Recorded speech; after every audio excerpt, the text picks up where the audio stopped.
एक कहानी असी दसी दी है, वो कहानी सानू याद आ गई। इत्थे थोड़ा दसना चाहांगे कि एक बजुर्ग सी, वो बजुर्ग नूं ना एक दिन हार्ट अटैक हो गया, बड़ा जबरदस्त दिल का दौरा पिया। ਉਹਦੇ दो बेटे वो बजुर्ग नूं लैके हॉस्पिटल चले गए, तो डॉक्टर ने कहा बाईपास सर्जरी करनी पैनी है। हुण जदों डॉक्टर ने सर्जरी की बजुर्ग की, तो जरा ध्यान देने वाली गल है, 3 घंटे लगातार ऑपरेशन चलिया। 3 घंटे बाद जदों बजुर्ग का ऑपरेशन सफल होया, तो डॉक्टर बाहर आए ऑपरेशन थिएटर चों, तो वो बेटे खड़े है, तो डॉक्टर ने आंदे बधाई दी कि बधाई होवे तुहानूं, तुहाडे बाप का ऑपरेशन सफल हो गया, बाप की जान बच गई है। हुण जदों बच्चों ने सुनिया, जरा समझना अगे जाके, जरा समझना, जदों बच्चों ने सुनिया तो डॉक्टर साहब ने कहा डॉक्टर साहब तुहाडा धन्नवाद, तुसीं साडे बाप की जान बचा लई, तुहाडी बड़ी मेहरबानी, शुक्रिया तुहाडा। जरा समझना, क्योंकि हर इंसान डॉक्टर का शुक्रिया करता ही है। जो डॉक्टर किते एक्सीडेंट हो जाए या किते कोई तकलीफ हो जाए, डॉक्टर की दवाई ना, हाँ जी डॉक्टर साहब तुहाडा धन्नवाद, शुक्रिया तुहाडा, बहुत बहुत धन्नवाद।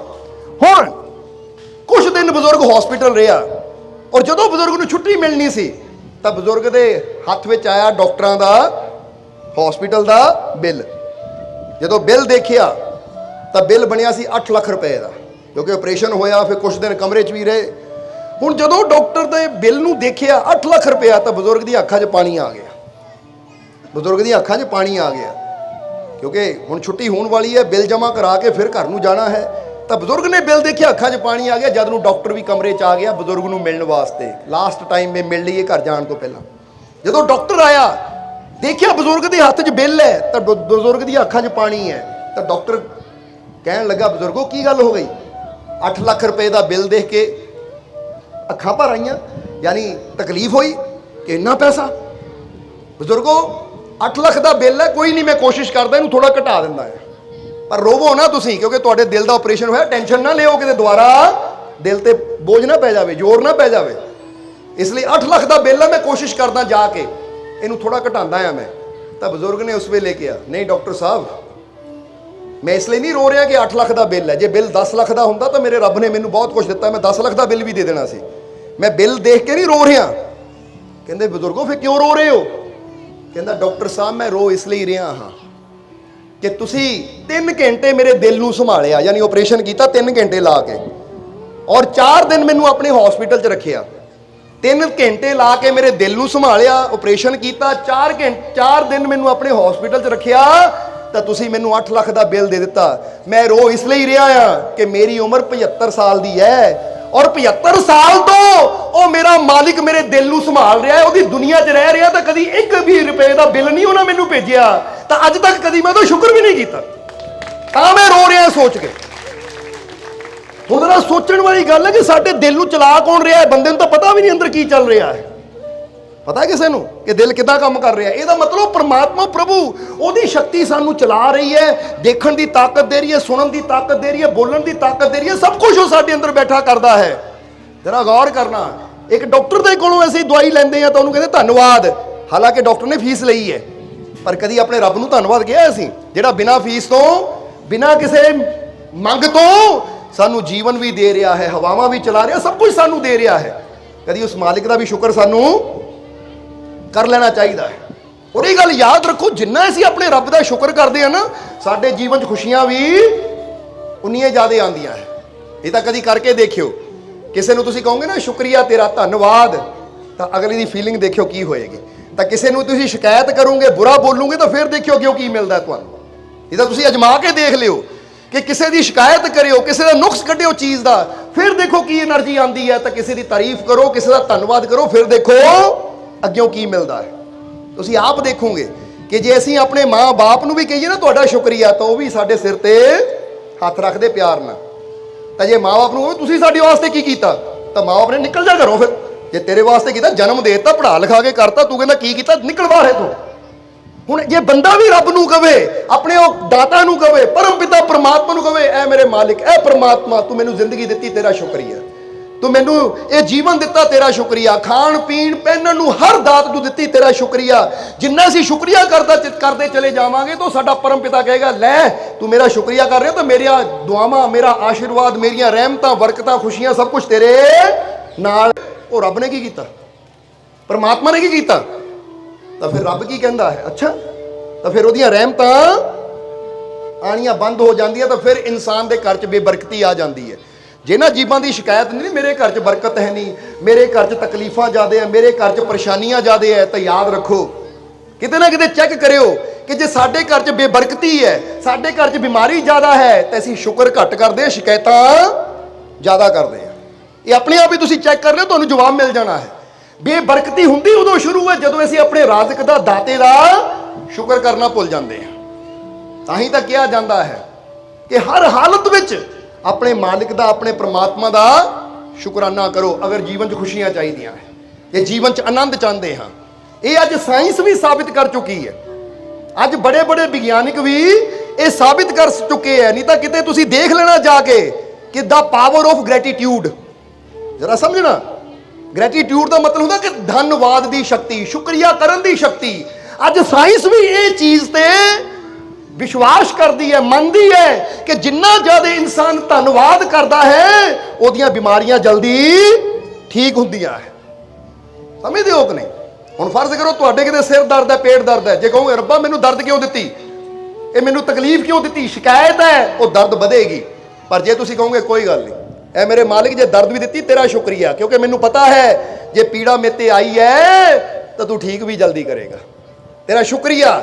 ਤੁਸੀਂ ਦੇਖੋਗੇ ਸ਼ੁਕਰੀਆ ਕਹਿੰਦੇ ਹੀ ਤੁਹਾਡੀ ਉਹ ਪੇਨ ਜਿਹੜੀ ਹੈ ਘਟਣੀ ਸ਼ੁਰੂ ਹੋ ਜਾਏਗੀ।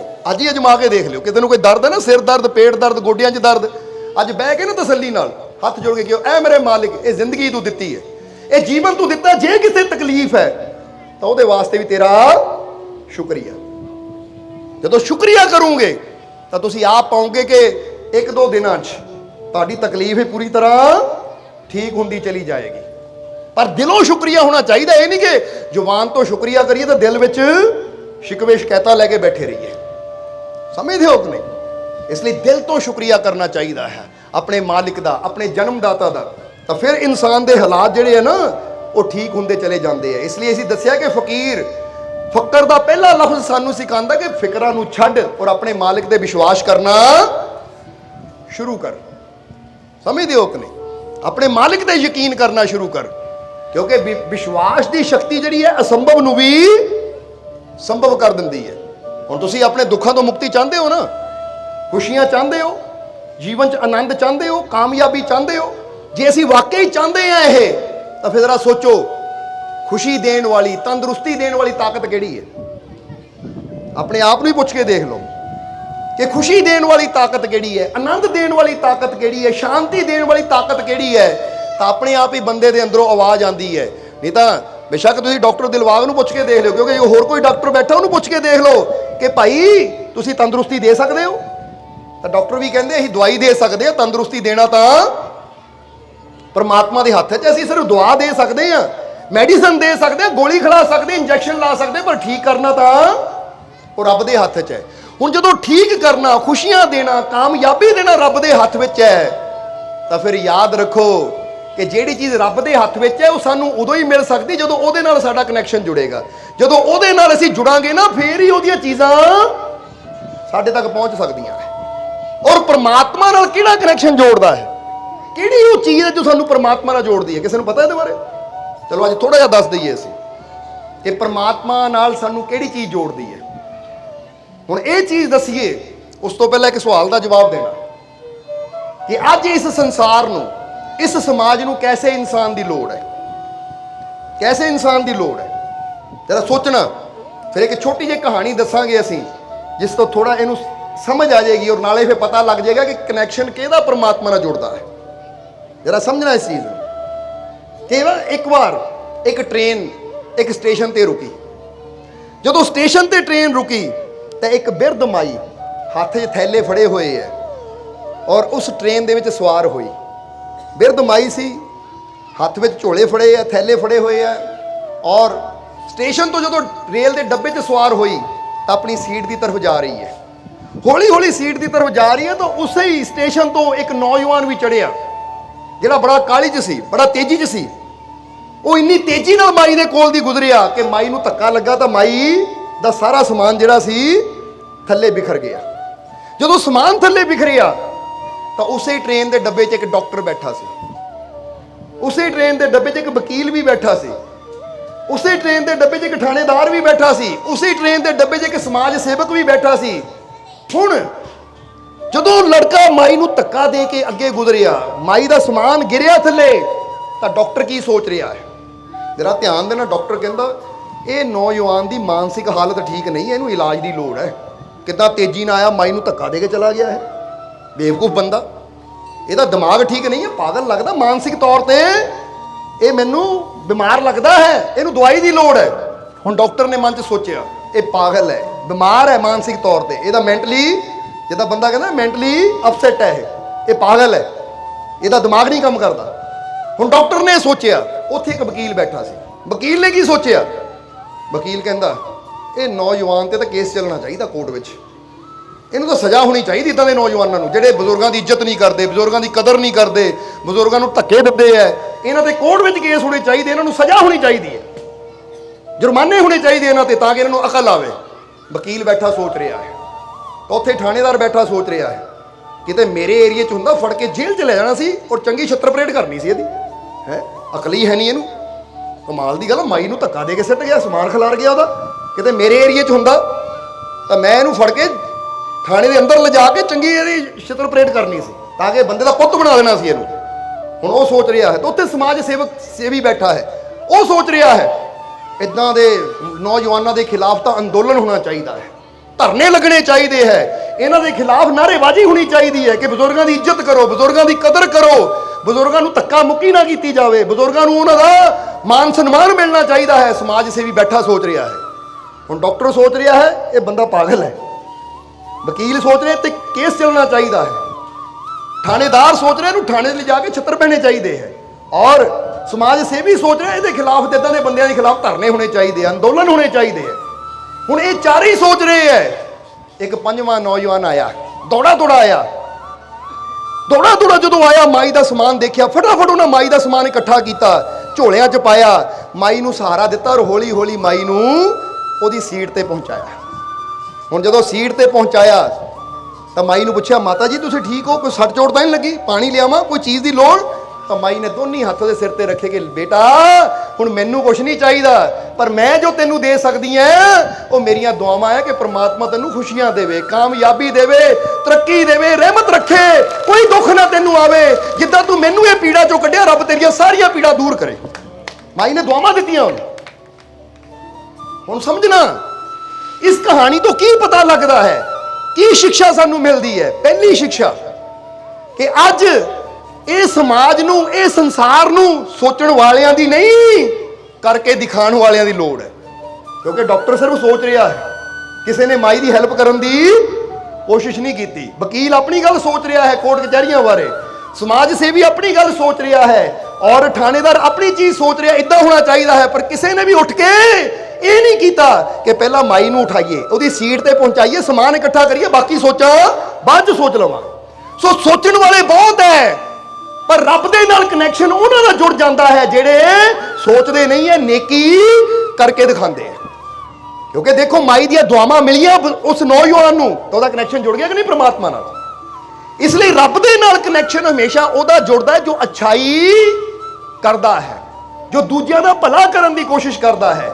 ਕਿਉਂਕਿ ਇਹ ਗੱਲ ਹਮੇਸ਼ਾ ਯਾਦ ਰੱਖੋ ਕਿ ਜਦੋਂ ਤੁਸੀਂ ਦੂਜਿਆਂ ਦਾ ਭਲਾ ਕਰਦੇ ਹੋ ਨਾ, ਤਾਂ ਦੂਜੇ ਦੇ ਅੰਦਰੋਂ ਆਪੇ ਹੀ ਤੁਹਾਡੇ ਵਾਸਤੇ ਦੁਆਵਾਂ ਨਿਕਲਦੀਆਂ ਹੈ, ਅਸ਼ੀਸ਼ਾਂ ਨਿਕਲਦੀਆਂ ਹੈ, ਅਰਦਾਸਾਂ ਨਿਕਲਦੀਆਂ ਹੈ। ਨਹੀਂ ਤਾਂ ਕਦੀ ਦੇਖ ਲੈਣਾ, ਇੱਕ ਮਾਂ ਨੂੰ ਅਗਰ ਬੱਚਾ ਪਾਣੀ ਦਾ ਗਲਾਸ ਦਿੰਦਾ ਤਾਂ ਮਾਂ ਕਿੰਨਾ ਕੁਝ ਕਹਿੰਦੀ ਹੈ, ਮੇਰੇ ਪੁੱਤ ਨੂੰ ਰੱਬ ਲੰਬੀ ਉਮਰ ਦੇਵੇ, ਕਾਮਯਾਬੀ ਦੇਵੇ, ਖੁਸ਼ੀਆਂ ਦੇਵੇ।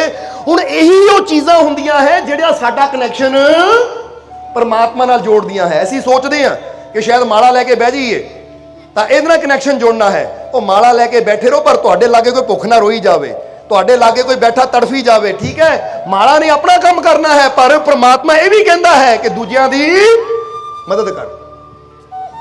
ਬੋਲੋ ਸਮਝਦੇ ਹੋ ਕਿ ਨਹੀਂ? ਇੱਕ ਦਿਨ ਅਸੀਂ ਧਿਆਨ ਤੇ ਬੈਠੇ ਤਾਂ ਬੈਠੇ ਬੈਠੇ ਰੱਬ ਨੂੰ ਬੇਨਤੀ ਕੀਤੀ। ਕੀ ਬੇਨਤੀ ਕੀਤੀ? ਕਿ ਅਸੀਂ ਕਿਹਾ कि ऐ खुदा मैं चाहता हूं कि मेरी जुबान पर हरदम तेरा ही नाम आए, मेरी जुबान पे हरदम तेरा नाम आए। तो खुदा ने अगे की किया, परमात्मा ने की किया? जब ऐसी किया, मैं चाहता हूं मेरी जुबान पे तेरा ही हर वक्त नाम आए, तो खुदा ने क्या, और मैं चाहता हूं कि हर इंसान इंसान के काम आए। जरा गौर करना, रब कहता तुसी तो चाहते हैं, तू तो चाहता कि मेरा नाम तेरी जुबान ते रवे, पर मेरी चाहत की है वो देख कि रब कहता मेरी चाहत यह है कि मेरा नाम बेशक लो ना लो, पर एक दूजे दे काम जरूर आओ, एक दूजे की मदद जरूर करो, एक दूजे नूं दुख चों तकलीफ चों कड्ढण वास्ते ओदी हेल्प जरूर करो। जरा समझना, इसलिए समझना कि इत्थे पहली चीज जी इस कहानी तो सीखण नूं मिलती है कि अज संसार नूं समाज नूं सोचण वालियां दी नहीं, अच्छा करन वालियां दी, अच्छा करके दिखाण वालियां दी जरूरत है। और जरा सोचो जो हर कोई एक दूजे नाल अच्छा करेगा तो दुनिया आप ही अच्छाई का घर बन जाएगी। नहीं बोलो, समझ दो कि नहीं? इसलिए अज अपने आप ने एक संकल्प लो, अपने आप ने एक वादा करो कि अज मैं वादा करदा है कि हर रोज मैं कुछ ना कुछ अच्छा करने की कोशिश करूंगा, हर रोज मैं कुछ ना कुछ अच्छा करने की कोशिश करूंगा, क्योंकि हर रोज अगर असी एक भी अच्छाई करनी शुरू कर दी है तो याद रखो एक एक इट मिलके ही इमारत बनती है। बोलो, बनती है कि नहीं? हुण एक एक इट मिस्त्री रखता तो फिर विशाल इमारत बनती है। अगर एक एक इट रख के इमारत बन सकती है तो हुण इत्थे यह भी जवाब देना कि अगर हर इमारत, जरा ध्यान देना कि एक इट असीं बुरी रखांगे, फिर दूजी इट बुरी रखांगे, तीजी बुरी रखांगे, अगर बुरियां इट्टां रखांगे तो इमारत किदां दी बनेगी? किदां दी बनेगी? क्योंकि इत्थे बुरियां इट्टां लगियां तो इमारत भी बुरी बननी है। तो जे असीं अच्छी इट रखांगे, मजबूत इट रखांगे तो इमारत भी अच्छी और मजबूत बनेगी। ਇਹਦਾ मतलब की है कि जे बुरियां इट्टां लावांगे तो इमारत बुरी बनती है, अच्छियां इट्टां लावांगे तो इमारत अच्छी बनती है। तो इसी तरह जे जीवन च असीं हर रोज अच्छी करनी करांगे तो साडी जिंदगी भी अच्छी बन जाएगी। हुण अज हुंदा की है, इंसान इट्टां बुराइयां दियां लांदा है पर जिंदगी नूं अच्छा बनाना चाहता है। जरा सोच के देखो, काम इंसान बुरा करता है, लड़ाई झगड़ा नफरत वैर विरोध, एक दूजे ने एवं लड़ी जाना, एक दूजे को एवं नीमा दिखाने की कोशिश करी जानी, एक दूजे को एवं क्रोध करके किसी की निंदा करी जानी, किसी को डोमीनेट करी जाना, ये बुरी करनी है। बुरी करनी करके बुरे कर्मां दी इट्टां लगा के साडी जिंदगी अच्छी कदी हो ही नहीं सकती। जे जीवन की इमारत नूं अच्छा बनाना है तो सानू करनी भी अच्छी करनी पेगी। इसलिए पूछा करो अपने आप नूं, अज मैं अच्छा की कीता? अज मैं कुछ अच्छा किया? अज मैं कोई अच्छाई की इट लाई है? जे मैं 1000 इट अच्छाई की नहीं ला सकता तो शुरुआत एक तो करा, क्योंकि एक एक इट नाल जिद्दां इमारत बन जाती है, बूंद बूंद नाल घड़ा भर जाता है, तो मेरियां कीतियां हुईयां अच्छाइयां ये मेरे जीवन को अच्छा जरूर बनाणगियां, मेरे जीवन च खुशियां जरूर लियाणगियां। इसलिए अपने आप नाल वादा करो कि हर दिन मैं कुछ अच्छा जरूर करने की कोशिश करनी है, और फिर वादा करके करने की कोशिश भी करो। तुसी देखना है कि की मैं अच्छा कर सकता हाँ। बोलो, समझते हो कि नहीं? क्योंकि तुहाडे चारों तरफ बहुत कुछ ऐसा है जिथे तुसी जे किसी नूं कहंदे है कि हस के बुला लईए या किसी नूं सही सलाह दे दईए, किसी नूं कॉन्फिडेंस हौसले वाली गल कह दईए ना कि तू कामयाब हो सकता है, तू सफल हो सकता है, तो यह भी एक अच्छाई है। इसलिए अच्छा करने की कोशिश करनी है। जिद्दां असीं कहानी में दस रहे थे कि पहली चीज़ तो सानू समझ आई कि समाज नूं सोचण वालियां दी नहीं, करन वालियां दी जरूरत है। तो दूजी चीज़ इत्थों की समझ आती है? दूजी चीज़ इस कहानी तो यह समझ आती है कि कोई, जरा गौर करना कि अज इंसान कोई कारपेंटर है, कोई डॉक्टर है, कोई वकील है, कोई मूर्तिकार है, कोई संगीतकार है। हुण जरा याद रखना कि अच्छा मूर्तिकार, अच्छा संगीतकार, अच्छा कलाकार, अच्छा डॉक्टर, अच्छा वकील तो हर कोई नहीं बन सकता, ये तो कोई विरला बनेगा, पर अच्छा इंसान हर कोई बन सकता है। समझते हो कि नहीं? जो असी बन सकते हैं वो तो बनने की कोशिश करिए असी, और ये अच्छाई ही साडी तार नूं परमात्मा नाल जोड़दी है। ये गल हमेशा याद रखना कि जे असीं चाहते परमात्मा की कृपा साडे तक पहुंचे तो फिर सानू अच्छे बन के ही, क्योंकि परमात्मा अच्छा है तो अच्छे बन के ही असीं उहदियां रहमतां नूं हासिल कर सकते हैं। इसलिए अच्छाई करन दा अपने आप नाल वादा लो कि मैं अच्छा कर्म करना है। और जिस तरह दसिया कि डॉक्टर तो हर कोई नहीं बन सकता, पर अच्छा इंसान वो तो हर कोई बन सकता है। और इत्थे ये भी समझना कि अच्छा डॉक्टर सिर्फ अगर कहते ना बीमारी नूं अच्छी तरह हैंडल करता है तो अच्छे डॉक्टर की लोड़ सिर्फ हॉस्पिटल च ही है, अच्छे वकील की लोड़ सिर्फ कोर्ट च ही पैंदी है, क्योंकि उत्थे अच्छिया दलीलां दे के केस जिता सकता है। नहीं तो कई बार देखिया कि एक डॉक्टर बीमारी नूं लैके तो बड़ा अच्छा हुंदा है, पर परिवार नूं लैके अपने बिहेवियर नूं लैके अच्छा नहीं हुंदा, तो फिर वो कहदा अच्छा।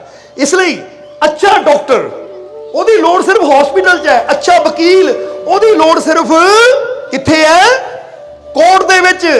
पर याद रखो अच्छे इंसानां दी जरूरत ये पूरे संसार नूं है, पूरे समाज नूं है। इसलिए अपने अंदर अगर तुसी अच्छाई पैदा कर लेंदे हो तो फिर तुसी वो कर्म करदे हो कि पूरा जमाना पूरा संसार और इत्थे तक कि परमात्मा नूं भी जिद्दां दस्सिया कि अच्छे डॉक्टर की लोड़ सिर्फ हॉस्पिटल नूं है, अच्छे वकील की लोड़ सिर्फ कोर्ट नूं है, पर अच्छे इंसान की लोड़ सारे संसार नूं। और उहदे नाल नाल जिसने संसार नूं बनाया ना, वो परमात्मा नूं भी अच्छाई की जरूरत है। जरा सोच के देखो, जे तुहाडा बच्चा बुरा निकले तो कितनी तकलीफ होंदी है, तो जे तुहाडा बच्चा अच्छा निकले मान हुंदा कि नहीं कि मेरा बच्चा बड़ा लायक है। तुसी भी कुछ ऐसा करो कि परमात्मा प्रभु नूं साडे ते मान होवे। और जदों अच्छाई करते हैं तो फिर कहांगे कि तुहाडी तार उस परमात्मा नाल जुड़दी है, और जदों तारा प्रभु नाल जुड़दियां तो फिर जीवन च कमियां आंदियां ही नहीं है, फिर जीवन च तोट कदी आंदी नहीं है। अज इंसान दीयां कमियां दा कारण यही है कि इंसान अपने मालिक नूं, अपने परमात्मा नूं भुला के बैठा है, उत्ते विश्वास करना अज इंसान भुल गया। इसलिए सत्संग अगे लैके चलिए, भुख तो नहीं लगी किसी को, थक तो नहीं गए? जरा स्माइल करके दिखाओ, फिर हस के दिखाओ थोड़ा जिहा, क्योंकि मालिक के चरणों च बह के या सत्संग च बह के फकीरां दे दर ते आके गुरुआं रहबरां दे कोल आके नहीं खुशी मिलनी तो होर कित्थे मिलनी है। इसलिए थोड़ा जिहा फेस ते स्माइल रखिया करो, क्योंकि स्माइल कादी है? निशानी अपने मालिक दे, अपने परमात्मा दे विश्वास की निशानी है, अपने मालिक दे यकीन की निशानी है।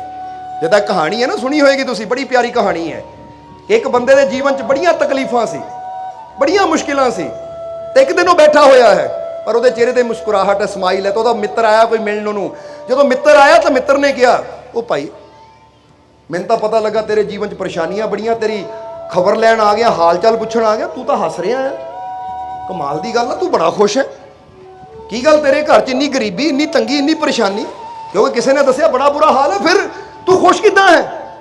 तो उन्हें कहा दरअसल मेरी खुशी का राज की है। हुण जरा तुसीं भी सुन लो। वो कहता दरअसल खुश मैं इसलिए हाँ क्योंकि ये जिहड़े लोग है ये मैनू कहते तू बड़ा दुखी है, तेरे उपर बड़ियां परेशानियां है, बड़ियां तकलीफां है तैनू, क्योंकि इन्हों मेरिया तकलीफां नजर आंदियां, इसलिए मनते हैं कि मैं बड़ा तकलीफ विच है। पर मैं खुश इसलिए है कि मेरा ध्यान तकलीफां वाल नहीं, मेरा ध्यान अपने रब दियां रहमतां वाल है, कि मेरा रब जे मेरे नाल है तो तकलीफां का हल भी होएगा, इसलिए मैं खुश है, इसलिए कॉन्फिडेंस है, मैनू विश्वास है। और जदों उन्हें विश्वास के बोल बोले तो जरा गौर करना, कहते जब मौज में आई वो लहरें कतरे को समुंदर कर डाला, जे उनकी रीत पुरानी है जिसे खाली देखा भर डाला। कि जदों परमात्मा ने देखा कि इन्नियां मुश्किलों विच भी ये मेरे विश्वास करके मुस्कुरा रहा है, तो कहते उसकी रहमत जोश आई और उसदियां सारियां मुश्किलों का हल हो गया। जरा सोचो तुसीं कि अगर तुहाडे जीवन च कोई मुश्किल है तो हुण गौर करना, मुश्किल में तुहाडी मदद उन्हें ही करनी है जिहदे वल तुसीं अपना ध्यान देना है। बोलो समझदे हो कि नहीं? हुण तुहानू प्यास लगी हुई है तो तुसीं जिहदे वल देखोगे ना, इशारा करोगे, उन्हें ही आना है तुहाडे वल। तो हुण इशारा उहनूं करिए जिहड़ा आप प्यासा है, तो उन्हें साडी प्यास की बुझानी है। इसे लिए रहमतां दा भंडार परमात्मा है। जे मुश्किल आई है तो ध्यान अपने मालिक नाल रखो कि मालिक इधर मुश्किलां है, उधर तू है, मैं मुश्किलां नूं नहीं, मैं तेरियां रहमतां नूं देखना है कि जे तेरी रहमत सवली हो जावे तो मुश्किलां हल हो जाणगियां। समझदे हो कि नहीं? इसलिए जीवन दे विच ये विश्वास साडे अंदर होना बहुत जरूरी है। जिद्दां असीं एक कहानी दसी दी ना कि गुलाब का पौधा जमीन च लगा होया है, उत्ते फुल खिले हुए है, एक आदमी आया, उन्हें एक फुल तोड़ के थले सुट दिता, दूजा फुल तोड़ के थले सुटिया, तीजा फुल तोड़ के थले सुटिया, तो गुलाब का पौधा फिर मुस्कुरा रहा है। यानी एक आदमी, मूर्ख आदमी आया, फुलों तोड़ तोड़ के सुट रहा है, गुलाब का पौधा फिर मुस्कुराई जाता है। एक फकीर बैठे है, जो आदमी सारे फुल तोड़ के सुट गया, ਪੌਦਾ ਫਿਰ ਝੂਮ ਰਿਹਾ, ਮੁਸਕਰਾ ਰਿਹਾ। ਤਾਂ ਫਕੀਰਾਂ ਨੇ ਆ ਕੇ ਪੁੱਛਿਆ, ਇਹ ਪੌਦੇ ਉਹ ਤੇਰੇ ਸਾਰੇ ਫੁੱਲ ਤੋੜ ਕੇ ਸੁੱਟ ਗਿਆ, ਤੂੰ ਫਿਰ ਹੱਸ ਰਿਹਾ ਆ? ਤਾਂ ਉਸ ਵੇਲੇ ਪੌਦੇ ਨੇ ਕੀ ਜਵਾਬ ਦਿੱਤਾ, ਇਹ ਫਕੀਰ ਹੱਸਾਂ ਕਿਉਂ ਨਾ, ਉਹ ਮੂਰਖ ਆਇਆ, ਮੇਰੇ ਸਾਰੇ ਫੁੱਲ ਤੋੜ ਕੇ ਸੁੱਟ ਗਿਆ, ਫਿਰ ਵੀ ਮੈਂ ਇਸ ਲਈ ਹੱਸ ਰਿਹਾ ਆ ਕਿਉਂਕਿ ਮੈਂ ਇਹ ਗਏ ਹੋਏ ਫੁੱਲਾਂ ਨੂੰ ਨਹੀਂ ਦੇਖ ਰਿਹਾ, ਆਪਣੀ ਉਹ ਜੜ ਨੂੰ ਦੇਖ ਰਿਹਾ ਜਿੱਥੋਂ ਮੈਨੂੰ ਇਦਾਂ ਦੇ ਹਜ਼ਾਰਾਂ ਫੁੱਲ ਹੋਰ ਮਿਲ ਜਾਣੇ ਆ। ਤੋੜੀ ਜਾਵੇ ਜਿੰਨੇ ਤੋੜਨੇ, ਇੱਕ ਤੋੜਿਆ ਤਾਂ ਦੁਬਾਰਾ ਨਵਾਂ ਆਏਗਾ ਵੀ, ਕਿਉਂਕਿ ਜੜ ਸਲਾਮਤ ਹੈ। ਸੋ ਅਸੀਂ ਤੁਹਾਨੂੰ ਵੀ ਕਹਾਂਗੇ ਜੇ ਜੀਵਨ 'ਚ ਕੋਈ ਨੁਕਸਾਨ ਵੀ ਹੋ ਜਾਵੇ ਨਾ, ਤਾਂ ਕਈ ਬੰਦੇ ਹੁੰਦੇ ਹਾਏ ਮੇਰਾ 10,000 ਦਾ ਨੁਕਸਾਨ ਹੋ ਗਿਆ, ਮੇਰਾ 50,000 ਦਾ ਨੁਕਸਾਨ ਹੋ ਗਿਆ, ਉਹ ਨੁਕਸਾਨ ਬਾਰੇ ਸੋਚ ਕੇ ਰੋਂਦੇ ਰਹਿੰਦੇ ਐ। ਤਾਂ ਜਿਹੜੇ ਬੰਦੇ ਮਾਲਿਕ ਨਾਲ ਪਿਆਰ ਕਰਨ ਵਾਲੇ ਹੁੰਦੇ ਉਹ ਕੀ ਕਹਿੰਦੇ ਆ, ਕੋਈ ਗੱਲ ਨਹੀਂ, ਜੇ 50,000 ਦਾ ਜਾਂ 10,000 ਦਾ ਨੁਕਸਾਨ ਹੋਇਆ ਤਾਂ ਕੋਈ ਗੱਲ ਨਹੀਂ, ਮੈਂ ਆਪਣੀ ਜੜ ਨਾਲ ਜੁੜਿਆ ਆ, ਜੜ ਯਾਨੀ ਆਪਣੇ ਮਾਲਿਕ ਨਾਲ ਜੁੜਿਆ ਹਾਂ। ਜੇ 50,000 ਗਿਆ ਤਾਂ ਦੁਬਾਰਾ ਉਹ ਲੱਖ ਦੇਗਾ ਵੀ, ਕਿਉਂਕਿ ਦੇਣ ਵਾਲਾ ਤਾਂ ਉਹ ਹੈ।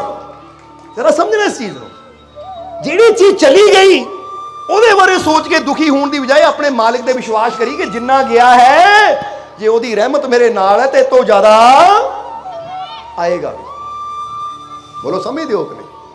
ਇਸ ਕਰਕੇ ਨੁਕਸਾਨ ਨੂੰ ਦੇਖ ਕੇ, ਬਿਮਾਰੀ ਨੂੰ ਦੇਖ ਕੇ ਕਦੀ ਆਪਣੇ ਆਪ ਨੂੰ ਨਿਰਾਸ਼ ਨਾ ਹੋਣ ਦਿਓ, ਬਲਕਿ ਜੇ ਜੀਵਨ 'ਚ ਬਿਮਾਰੀ ਹੈ ਨਾ, ਸੋਚੋ ਕਿ ਬਿਮਾਰੀ ਹੈ, ਕੋਈ ਨਹੀਂ, ਮੈਂ ਆਪਣੀ ਅਗਰ ਜੜ ਨਾਲ ਜੁੜਿਆ ਹਾਂ ਔਰ ਮੇਰੀ ਜੜ ਹੈ ਮੇਰਾ ਮਾਲਿਕ, ਮੇਰਾ ਪਰਮਾਤਮਾ, ਮੈਨੂੰ ਵਿਸ਼ਵਾਸ ਹੈ ਕਿ ਜੇ ਉਹ ਮੇਰੇ ਨਾਲ ਹੈ ਤਾਂ ਮੈਨੂੰ ਹਰ ਦੁੱਖ ਚੋਂ ਕੱਢ ਵੀ ਲਏਗਾ। ਇਦਾਂ ਦੇ ਅਨੇਕਾਂ ਜੀਵ ਕਦੀ ਦਰਬਾਰ ਤੇ ਤੁਸੀਂ ਆਓ ਤਾਂ ਤੁਹਾਨੂੰ ਮਿਲਾ ਸਕਦੇ ਆ, ਦਿਖਾ ਸਕਦੇ ਆ ਅਸੀਂ ਕਿ ਜਿਨ੍ਹਾਂ ਨੇ ਕਿੰਨੀਆਂ ਕਿੰਨੀਆਂ ਬਿਮਾਰੀਆਂ ਸੀ, ਕਿੱਦਾਂ ਦੀਆਂ ਪਰੇਸ਼ਾਨੀਆਂ ਸੀ, ਤਾਂ ਮਾਲਕ ਦੇ ਚਰਨਾਂ 'ਚ ਬੇਨਤੀ ਕਰਕੇ ਹਰ ਮੁਸ਼ਕਿਲ, ਹਰ ਪਰੇਸ਼ਾਨੀ ਤੋਂ ਉਹਨਾਂ ਨੂੰ ਮੁਕਤੀ ਮਿਲ ਗਈ। ਕਿਉਂਕਿ ਇਦਾਂ ਦੇ ਸੰਭਵ ਵੀ ਸੰਭਵ ਹੋ ਜਾਂਦੇ ਆ ਜਦੋਂ ਉਹਦੀ ਰਹਿਮਤ ਹੋਵੇ। ਤਾਂ ਹੀ ਤੇ ਅਸੀਂ ਇੱਕ ਸਵਾਲ ਪੁੱਛੀਦਾ ਹੈ, ਅੱਜ ਪਹਿਲੀ ਵਾਰ ਇੱਥੇ ਆਏ ਆ, ਤੁਹਾਨੂੰ ਵੀ ਪੁੱਛ ਲਈਏ ਔਰ ਫਿਰ ਸਤਸੰਗ ਨੂੰ ਸਮਾਪਤੀ ਦੀ ਤਰਫ ਲੈ ਕੇ ਜਾਵਾਂਗੇ। ਤੇ ਇੱਕ ਸਵਾਲ ਅਸੀਂ ਪੁੱਛੀਦਾ ਹੈ ਕਿ ਅਗਰ ਇੱਕ ਇਨਸਾਨ ਮੁਰਦਾ ਹੈ ਤਾਂ ਕੀ ਇਹ ਸਾਇੰਸ ਤੇ ਵਿਗਿਆਨ ਉਹਦੇ ਅੰਦਰ ਜਾਨ ਪਾ ਸਕਦਾ ਹੈ? ਜਵਾਬ ਦਿਓ ਸਾਨੂੰ, ਵਿਗਿਆਨ ਜਾਂ ਸਾਇੰਸ ਉਹਦੇ ਅੰਦਰ ਜਾਨ ਪਾ ਸਕਦੀ ਹੈ? ਕੀ ਕਹਿੰਦਾ ਤੁਹਾਡਾ ਦਿਮਾਗ, ਕੀ ਕਹਿੰਦਾ ਹੈ? ਅੰਦਰੋਂ ਕੀ ਆਵਾਜ਼ ਆਉਂਦੀ? ਦਿਲ ਦੀ ਸੁਣਨੀ ਹੈ, ਤੁਸੀਂ ਆਪਣੇ ਦਿਲ ਦੀ ਸੁਣਨੀ ਹੈ ਕਿ ਮੇਰੇ ਅੰਦਰੋਂ ਕੀ ਆਵਾਜ਼ ਆਉਂਦੀ ਹੈ, ਮੇਰੇ ਅੰਦਰੋਂ ਕੀ ਜਵਾਬ ਆਉਂਦਾ ਹੈ ਕਿ ਕੀ ਇੱਕ ਸਾਇੰਸ, ਕਿਉਂਕਿ ਜੇ ਸਾਇੰਸ ਜਾਨ ਪਾ ਸਕਦੀ ਤਾਂ ਬੜੇ ਬੜੇ ਅਮੀਰ ਜਿਹੜੇ ਮਰਦੇ ਆ ਨਾ, ਲੱਖਾਂ ਕਰੋੜਾਪਤੀ, ਉਹ ਮਰਦੇ ਹੀ ਨਾ, ਦੁਬਾਰਾ ਸਾਇੰਸ ਜਾਨ ਪਾ ਕੇ ਦੁਬਾਰਾ ਖੜੇ ਕਰ ਦਿੰਦੀ। ਪਰ ਬੜੇ ਬੜੇ ਸਟੀਵ ਜੌਬ ਵਰਗੇ ਜਾਂ ਹੋਰ ਬੜੇ ਬੜੇ ਬਿਜ਼ਨਸਮੈਨ ਜਿਹੜਾ ਕਰੋੜਾਂ ਅਰਬਾਂਪਤੀ ਸੀ, ਉਹ ਦੁਨੀਆ ਤੋਂ ਚਲੇ ਗਏ, ਅੱਜ ਦਫਨਾ ਦਿੱਤੇ ਗਏ ਧਰਤੀ 'ਚ।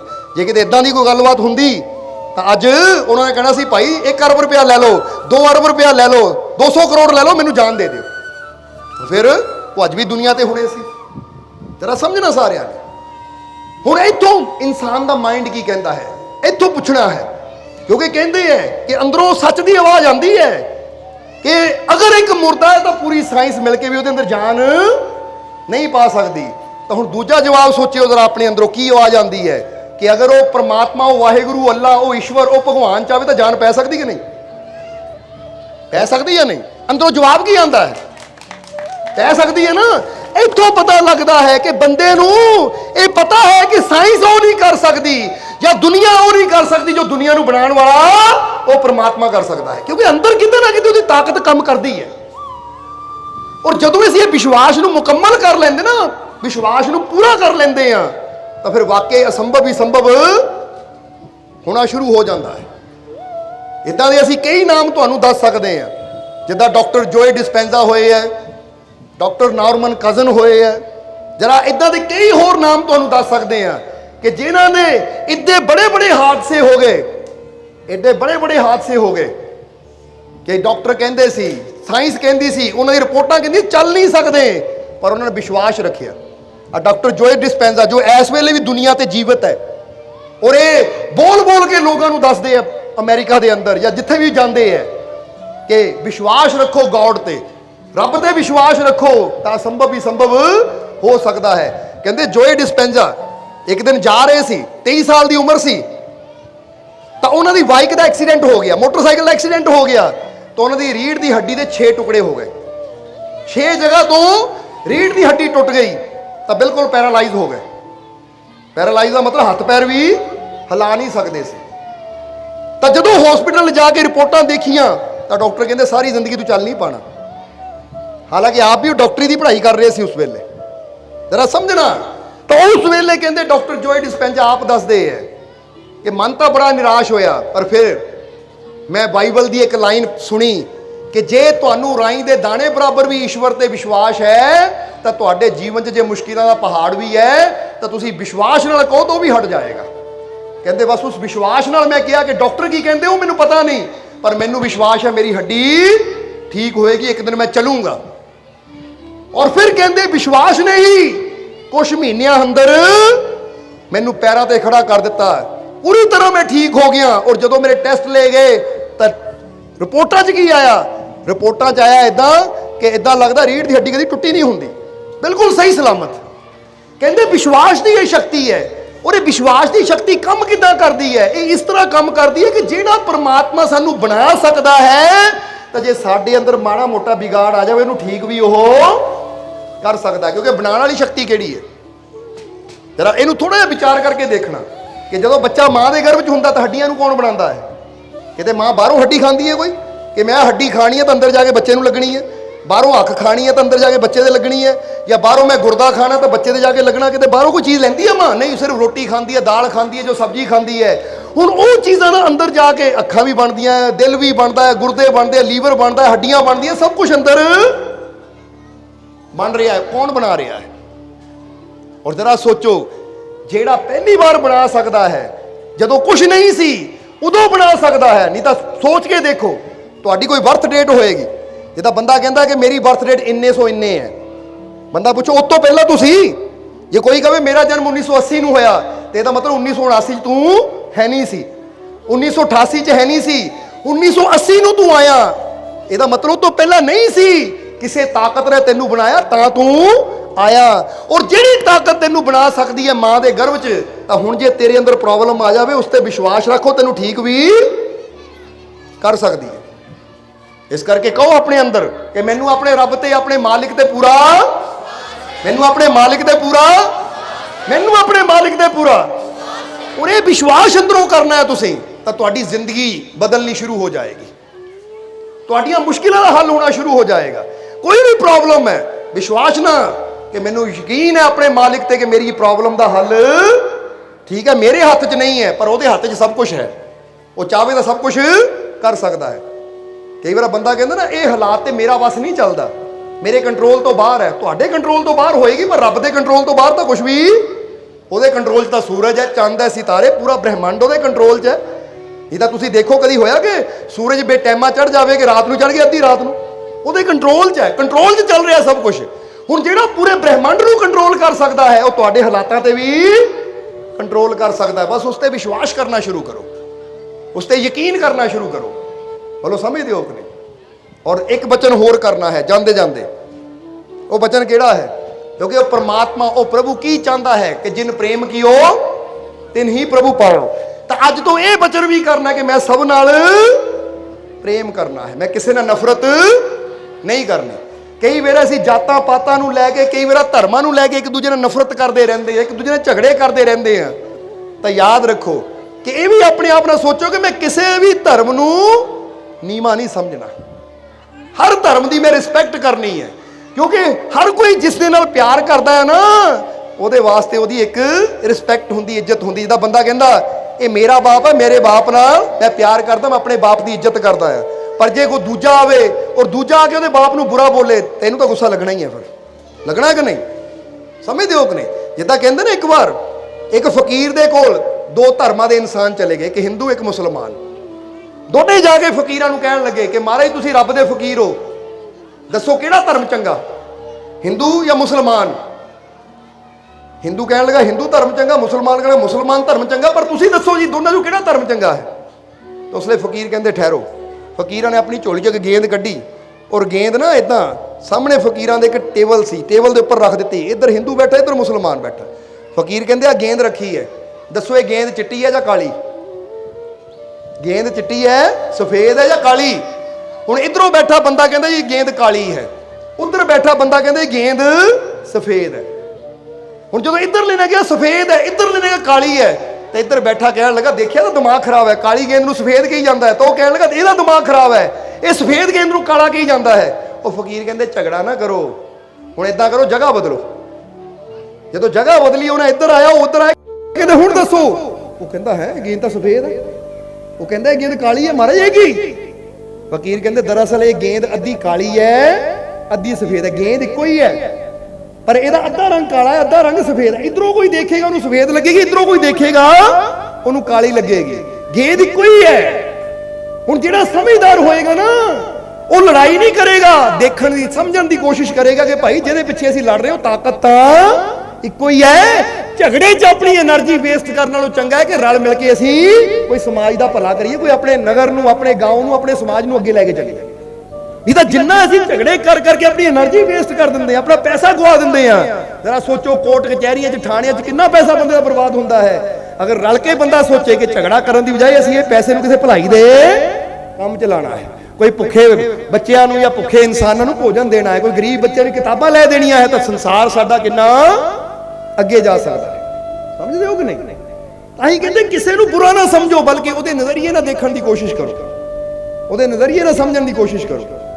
ਹੁਣ ਕਦੀ ਇਹ ਹੋਇਆ ਕਿ ਇੱਕ ਨੂੰ ਦਾਲ ਪਸੰਦ ਆ ਦੂਜੇ ਨੂੰ ਗੋਭੀ ਪਸੰਦ ਆ, ਦੋਨੇ ਲੜੀ ਜਾਣ, ਤੂੰ ਕਿਦਾਂ ਗੋਭੀ ਨੂੰ ਪਸੰਦ ਕਰਦਾ, ਮੈਨੂੰ ਤਾਂ ਦਾਲ ਪਸੰਦ ਆ ਤੂੰ ਵੀ ਦਾਲ ਪਸੰਦ ਕਰ।